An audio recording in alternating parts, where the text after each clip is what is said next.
Ертеде бір жігіттің қарт шешесі болыпты.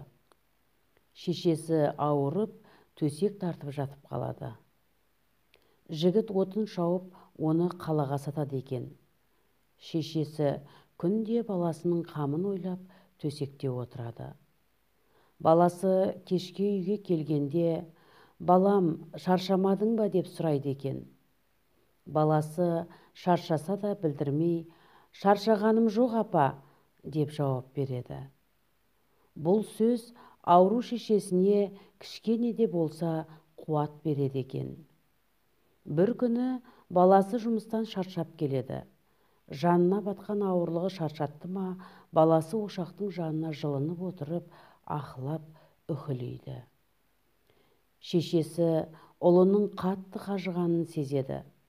Баласының жағдайы жанына батқан шешесі ұлын түнімен уайымдап, жүрегі сығыла бастапты. Баласы еш шара жасай алмай отырып қалады. Таң ата шешесі сары уайымнан жан тәсілім болыпты.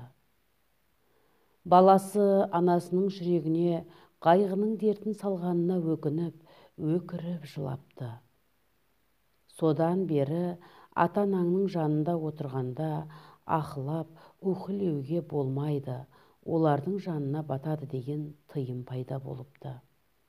Екінші бір аңызда Мұхамбет пайғамбар дүниеге келген кезде Ібліс «Ах, деп күрсініп, қайғырған екен» деп айтылады.